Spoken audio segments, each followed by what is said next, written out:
अंजलि की शादी को अभी कुछ ही वक्त हुआ था और अभी तक उसने अपने ससुराल में रसोई का काम नहीं संभाला था। लेकिन वो कुछ दिनों से देख रही थी कि उसकी सास, ससुर, पति और जेठ जिठानी सब लोग सुबह सुबह नाश्ते में काफ़ी हैवी चीज़ें खाया करते थे। जो भी नाश्ता वो रोज़ खाते थे वो हेल्थ के लिए बिल्कुल भी ठीक नहीं था और अंजलि अपनी फिटनेस को लेकर काफ़ी कॉन्शियस थी। उन लोगों को इस तरह खाते देखकर उसे कुछ अजीब सा लगता था। कुछ दिनों के बाद जब अंजलि ने रसोई की जिम्मेदारी संभाली तो उसे ये सब कुछ बहुत अजीब लगने लगा। एक दिन सुबह के वक्त, अरे अंजलि बहू, नाश्ता लेकर आओ, बहुत जोर से भूख लगी है। हाँ अंजलि, जल्दी से नाश्ता लेकर आओ, काफ़ी देर से खाने का इंतज़ार कर रहा हूँ। मम्मी जी, भैया ये लीजिए आपका नाश्ता। आज अंजलि ने पहली बार नाश्ता बनाया है मम्मी, ज़रा खाकर बताइए कैसा बना है। अरे अंजलि, ये तुमने नाश्ते में क्या बना दिया? देखने में तो ये बिल्कुल मरीजों के खाने जैसा लग रहा है। अरे अंजलि बहू, इतनी सारी सब्जियां डालकर क्या बना कर रख दिया तुमने? इसे देखकर तो खाने का मन ही नहीं हो रहा। मम्मी जी, पापा जी, भैया, भाभी, ये नमकीन दलिया है। मैंने इसको अच्छा मसालेदार और चटपटा बनाया है और इसमें ना खूब सारी सब्जियां भी डाल दी है। आप लोग इसे एक बार खाए तो सही। अरे समीर, अपनी बीवी को समझा, ये इस तरह का बीमारियों वाला नाश्ता यहाँ पर कोई नहीं करने वाला। आप लोगों को परेशान होने की ज़रूरत नहीं है, मैं अभी आप लोगों के लिए मस्त वाली पाव भाजी बना कर लाती हूँ। लेकिन भाभी, सुबह सुबह पाव भाजी, ये ना सब लोगों की हेल्थ के लिए ठीक नहीं है। अंजलि, तुमने सुना नहीं क्या? नाश्ता हैवी करना चाहिए, हैवी, ताकि दोपहर तक भूख ना लगे। भाभी, आपको अपनी हेल्थ के साथ साथ मम्मी पापा और बाकी लोगों की हेल्थ का भी ख्याल रखना चाहिए। इतना मक्खन डालकर पराठे और पाव भाजी सुबह सुबह खाना बिल्कुल भी ठीक नहीं है। अरे बहू रहने दो ना, क्या सुबह सुबह लेक्चर देने लगी हो। अरे हम लोगों का दिन तो यही सब खाकर शुरू होता है। ये दलिया जो तुमने बनाया है ना, एक काम करना, काम वाली को दे देना, उसके बच्चे भूखे होंगे ना, उसके काम आएगा। तुम्हारी सासू माँ बिल्कुल ठीक कह रही है। अब ये दलिया या तो तुम खा लो या फिर काम वाली। अंजलि की बात कोई नहीं सुनता। सब लोग मक्खन डालकर अच्छी खासी पाव भाजी खाते हैं। ये देखकर अंजलि को अंदर से ही बहुत बुरा लगता है। कुछ दिनों के बाद अंजलि एक पार्टी में जा रही थी, इसलिए उसने साड़ी पहनी थी। वाह अंजलि, तुम तो साड़ी पहनकर बहुत सुंदर लगती हो। शादी के इतने टाइम के बाद भी तुम्हारी कमर कितनी स्लिम है और पेट तो ज़रा सा भी बाहर नहीं निकला। मेरी देखो कैसी हालत हो गई है। ऐसा क्यों बोलती है भाभी? आप तो मुझसे सिर्फ 2 साल बड़ी हैं, हम दोनों में कोई ख़ास फ़र्क नहीं है। अरे उम्र में खास फ़र्क नहीं है तो क्या हुआ? शरीर देखो, पेट लटक कर बाहर आ गया है, चेहरे पर झुर्रियाँ पड़ने लगी है और ये आंखों के नीचे पता नहीं, ऐसा लगता है जैसे फैट जमा हो गई है। भाभी, एक बात कहूँ, आपको अपनी सेहत का ध्यान रखना चाहिए। अगर आप ध्यान रखेंगी ना तो आप भी सुंदर लग सकती हैं। अरे क्यों मजाक कर रही हो? क्या मेरा पेट वापस तुम्हारे पेट जितना स्लिम और सुंदर हो जाएगा? हाँ हाँ, बिल्कुल हो सकता है, बस आप कुछ दिन मेरी बात मान लीजिए। अच्छा ठीक है, कुछ दिन के लिए जैसा तुम कहोगी मैं वैसा करने को तैयार हूँ। ठीक है, तो फिर कल से आप नाश्ते में उल्टी सीधी चीज़ें खाना बंद करेंगी और स्प्राउट, दलिया, पोहा जैसी हेल्दी चीज़ें खाएंगी। खूब सारी ग्रीन वेजिटेबल और फ्रूट्स। समझ में आया? ठीक है भाई, तुम्हारा नुस्खा भी कुछ दिन आजमा कर देख लेती हूँ, अगर काम कर गया तो अच्छी बात है। अगले दिन सुबह के वक्त नाश्ते के समय अंजलि और दीपिका दोनों ही रसोई के अंदर जाती हैं, लेकिन दीपिका अपने ससुराल वालों के लिए छोले भटूरे बनाने लगती है। ये क्या कर रही है भाभी? मैंने आपको कल ही समझाया था ना। अरे अंजलि, इन लोगों को समझाने का कोई फ़ायदा नहीं। ये देखो, मैंने तुम्हारे और मेरे लिए ओट्स बना कर रखे हैं। छोले भटूरे और बाकी की चीज़ें तो बाकी घर वालों के लिए हैं। लेकिन हमें उन्हें भी समझाना चाहिए ना भाभी। अरे जाने दो ना, कोई फ़ायदा नहीं है। जब मैं शादी होकर आई ना तो मैं भी तुम्हारी तरह बात करती थी लेकिन देखो अब हो गई ना बिल्कुल उनकी जैसी। और इस तरह से दीपिका एक बार फिर अपने ससुराल वालों को नाश्ते में छोले भटूरे खिला देती है दोपहर के वक्त। अरे दीपिका, अंजलि कहाँ हो? ज़रा इधर तो आओ भाई। क्या हुआ मम्मी जी? मम्मी जी सब ठीक तो है ना? आपकी तबीयत तो ठीक है? अरे सीने में ना बहुत भारी भारी सा लग रहा है। ऐसा लग रहा है जैसे किसी ने मेरे कलेजे पर पत्थर रख दिया हो। तबीयत कुछ ठीक नहीं लग रही बहू। मम्मी जी आप चिंता मत करिए, मैं अभी समीर को फ़ोन करके ऑफिस से बुला लेती हूँ। हाँ बेटा जल्दी कर, मुझे ना थोड़ी घबराहट सी भी हो रही है। अंजलि की सास की तबीयत खराब होने पर उन्हें हॉस्पिटल ले जाया जाता है। डॉक्टर, मम्मी जी ठीक तो है ना? क्या प्रॉब्लम है उन्हें? देखिए, हमने उनकी हार्ट की ईसीजी करके देखी है। उनका कोलेस्ट्रॉल काफ़ी बढ़ा हुआ है और उनको गैस का प्रॉब्लम भी है।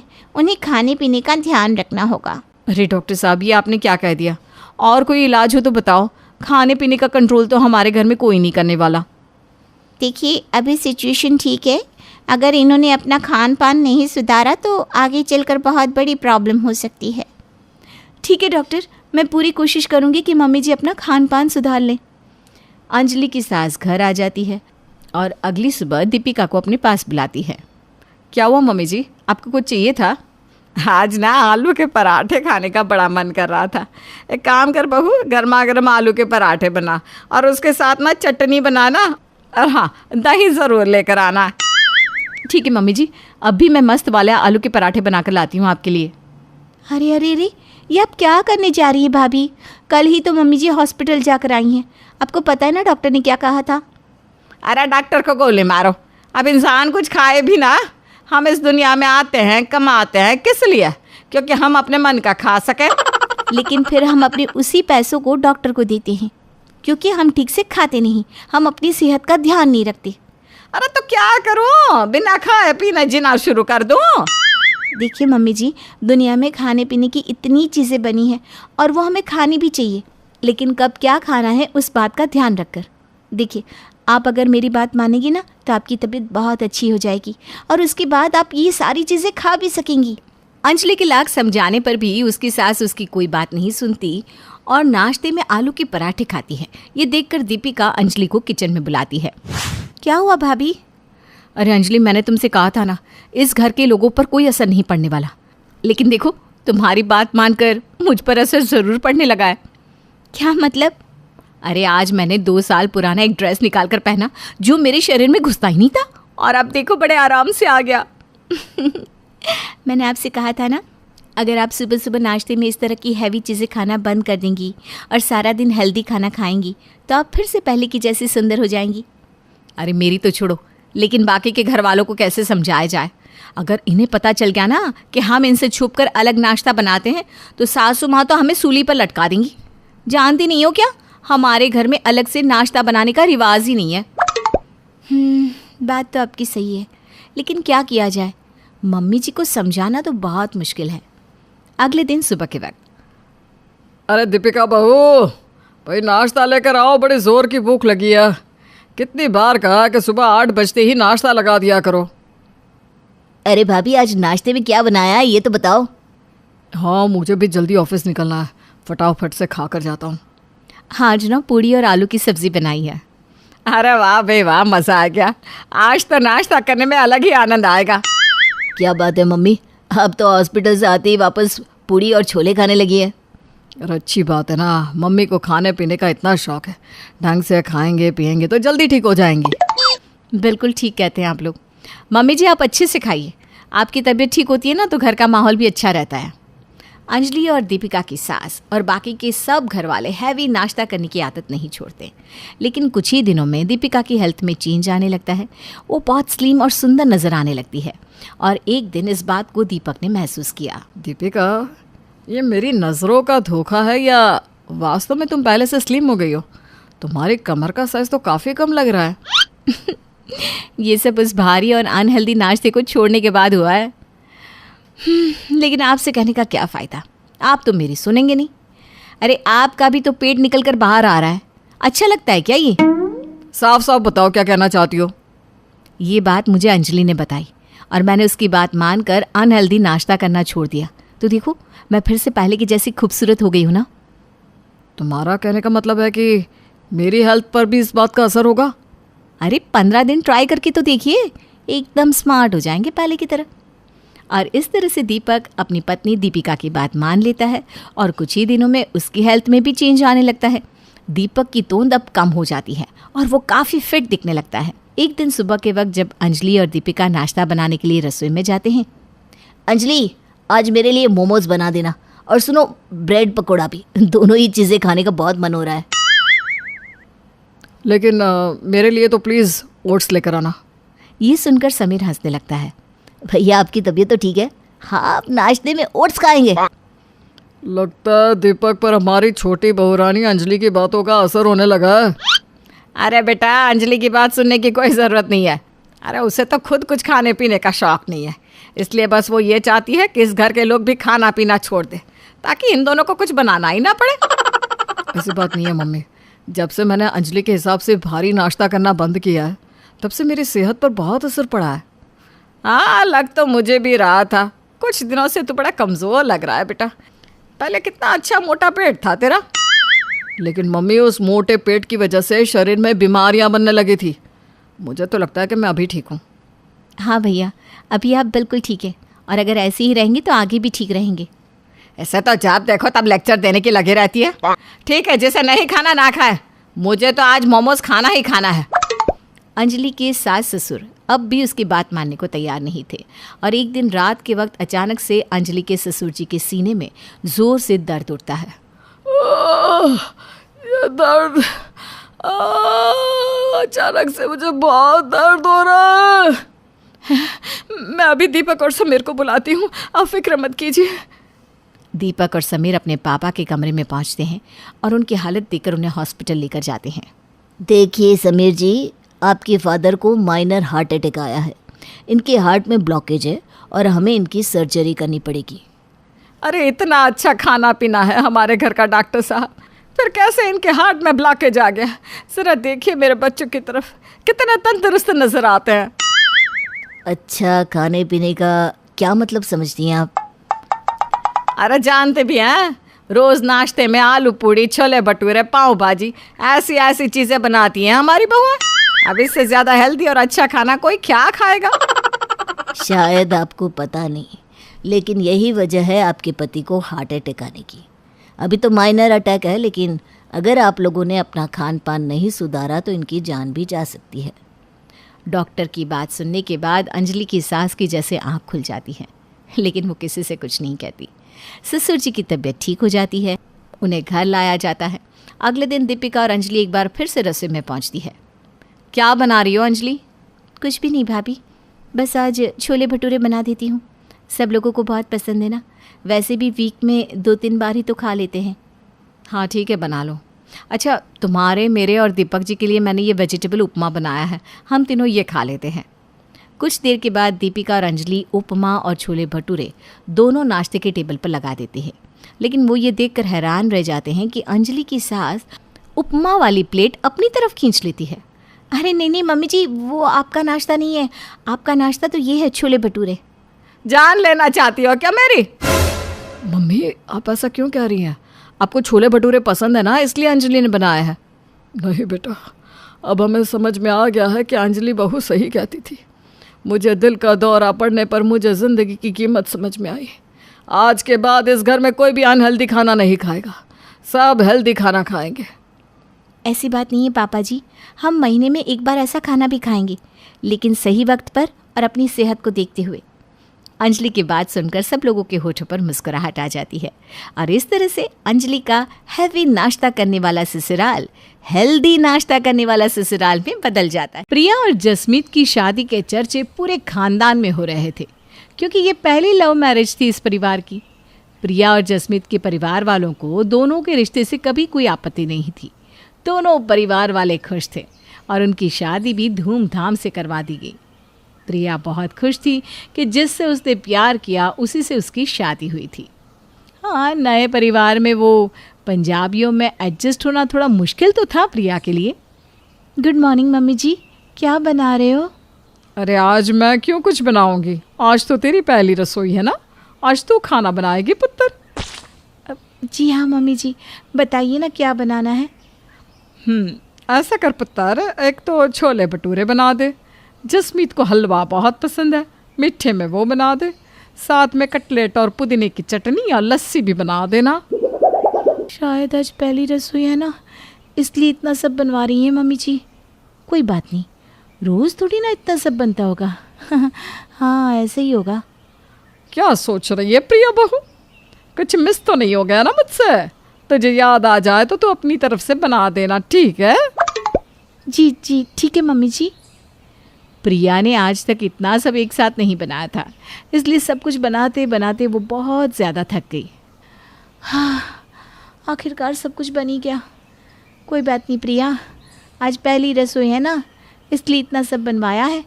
कल से सिंपल दाल रोटी ही खाएंगे सब। खाना बन गया पुत्र? जी मम्मी जी, टेबल पर लगा दूँ? हाँ हाँ बिल्कुल लगा दे, सब इंतज़ार ही तो कर रहे हैं खाने का। प्रिया डाइनिंग टेबल पर खाना लगा देती है और सब लोग आकर बैठ जाते हैं। ओ बड़ी भूख लगी है कमलजीत, जल्दी से खाना परोस भाई। हाँ हाँ, आज का खाना ना प्रिया बहू ने बनाया है। अरे क्या बात है, ये ले तेरा शगुन प्रिया बहू। थैंक यू पापा जी। और रात को क्या बना रही है खाने में फिर? क्या? रात को ना कुछ चटपटा बनाना, जैसे चाट कचौरी, मज़ा आ जाएगा। क्यों पापा जी? हाँ हाँ बिल्कुल मज़ा आ जाएगा, चाट बड़े दिनों से नहीं खाई। मेरे लिए तो आप चाइनीज़ बना देना, मुझे बहुत पसंद है। हाँ हाँ पुत्र सब बन जाएगा, इतना तो रोज़ ही बनता है हमारे घर में। और प्रिया बहू बहुत ही होशियार है, उसे तो सब कुछ बनाना आता है। इतना सब रोज़ बनता है इस घर में? कम है ना। अभी हम लोगों ने ना थोड़ा कम कर दिया है खाना। वो क्या है ना, अभी हम डाइट कर रहे हैं सब। ये डाइट है? अच्छा। चलो अब जल्दी से ये खा लो, रात की तैयारी प्रिया बहू कर देगी।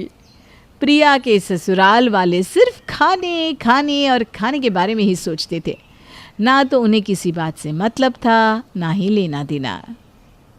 पापा जी मम्मी जी, ये देखिए मेरा रिजल्ट आ गया। जो एग्ज़ाम मैंने शादी से पहले दिया था ना, उसमें मेरे कितने अच्छे नंबर आए हैं, देखिए तो। ओहो, ये तो बड़ी चंगी गल है यार। इसी खुशी में आज पाव भाजी खाएंगे, सब जाने वट मलाई लस भला भला। हाँ, आज गोभी के पराठे भी बनाना है, इतनी खुशी की बात जो है। हाँ, आलू के भी, बल्ले बल्ले। प्रिया सबको देखती रहती है, क्योंकि किसी ने उसके रिजल्ट तो देखी ही नहीं थी। बस खाने के लिए आपस में भंगड़ा भंगड़ा कर रहे थे। उन्हें रिजल्ट से कोई लेना देना नहीं था। उन्हें तो बस एक नया बहाना मिल गया था खाने का, नई नई चीज़ें खाने का। उसके ससुराल वाले तो ठीक, पर उसका पति जसमीत भी बस खाने की ही बात करता रहता। जसमीत, तुम्हें याद है हम पहली बार कहाँ मिले थे? बिल्कुल याद है जी, हमारे कॉलेज के बाहर श्याम वड़ा पाव वाला है जो सबसे बेहतरीन वड़ा पाव बनाता है जी। वहीं आपके ऑयल में और मैंने बटर में वड़ा पाव ऑर्डर किया था। उसने आपको बटर वाला और मुझे ऑयल वाला वड़ा पाव दे दिया, और उसका स्वाद इतना ख़राब था ना कि क्या ही बताऊं। हाँ हाँ, वो तो ठीक है। और उसके यहाँ सैंडविच भी अच्छा होता है, पर मुझे ज़्यादा पसंद नहीं है। आपको पसंद है? अरे जसमीत जी, अच्छा ये छोड़ो, आपको हमारी सगाई का दिन याद है? अरे उसको मैं कैसे भूल सकता हूँ जी। उस दिन मैंने खास दलजीत की कैटरिंग करवाई थी। अरे आपको पता है, उसके हाथ का खाना बड़े बड़े लोग खाते हैं जी। क्या मस्त पनीर की सब्जी थी, रस मलाई का स्वाद, ओए होए होए होए, अब भी मेरे होठों पे है जी। और वो लस्सी, आय हाय, मज़ा ही आ गया था जी, है ना? हे भगवान, क्या करूं मैं इन सब का? क्या हुआ जी? सर में दर्द हो रहा है? मैं कुछ खाने को ले आता हूँ, सर में दर्द उतर जाएगा। इनको कुछ नहीं हो सकता, सच में। प्रिया का ससुराल उठते बैठते जागते सोते बस एक ही चीज़ के बारे में बात करता और सोचता था, और वो था खाना, जिससे अब प्रिया बहुत तंग आ चुकी थी। अब उसने सोचा कि कुछ तो ऐसा करना पड़ेगा जिससे इन सबको पता चले कि ज़िंदगी में खाने के अलावा भी बहुत कुछ है। ज़िंदगी में सोचने को और बात करने को भी बहुत कुछ है। प्रिया 2 दिन से चुप रहने लगी थी और खाना भी एकदम सिंपल सा बनाने लगी थी। किसी से कुछ बात नहीं करती, चुपचाप पड़ी रहती। तो तीसरे दिन सबने पूछ ही लिया, अरे प्रिया पुत्र क्या बात है, 2 दिन से तुसी बहुत चुप है, किसी बात पर गुस्सा आ गया है क्या? हाँ, खाना भी इतना सिंपल बनाया है 2 दिन से, ना बटर डाला है ना चीज़। हाँ, ये तो आपको दिखाई देगा ही कि खाना सिंपल है। बटर नहीं, चीज़ नहीं, पराठे नहीं, दही नहीं, राजमा चावल नहीं, यही सब तो दिखता है ना आप सबको। और क्या नज़र आता है इन सब के अलावा, बताइए तो। की होया पुत्र, तो मैंने साफ साफ दस, क्या प्रॉब्लम है? मम्मी जी, इस घर में हर कोई बस खाने के बारे में बात करता है। रात को क्या बनेगा, दिन को क्या खाएंगे, नाश्ते में क्या बनेगा, और कोई कुछ बात नहीं करता। मैं सारा दिन किचन में यही खाना बनाती रहती हूँ और सोचती हूँ जब टेबल पर बैठते हैं तब भी खाने की बातें। ऐसा नहीं कि कुछ और बात कर ली या किसी और चीज़ के लिए सोच लिया। परेशान हो गई हूँ मैं इन सब से। मुझे बिल्कुल अच्छा नहीं लगता जब हम सब बस एक ही टॉपिक के बारे में बात करते रहते हैं। तो सही तो कह रही है प्रिया पुत्र, सारा दिन एक ही चीज करके बोर नहीं हो जाएगा क्या इंसान? हाँ प्रिया बहू, हमें माफ कर दे, हमने तेरे बारे में सोचा ही नहीं कभी कि तुझे कैसा लगता होगा। और मुझे भी माफ़ कर दीजिए, हम सब आगे से ध्यान रखेंगे जी कि आपको भी इन सब से ब्रेक मिले। इसलिए आज हम ना बाहर खाना खाने चलते हैं। हाँ बताओ बताओ, सब क्या खाओगे? पापा जी, ऑनलाइन मेन्यू देख लेते हैं ना। हे भगवान, इन सब का कुछ नहीं हो सकता। ये मेरे ससुराल वाले भूखड़ के भूखड़ ही रहेंगे। इन्हें खाने के अलावा ना तो कुछ सूझता है और ना कुछ सूझेगा।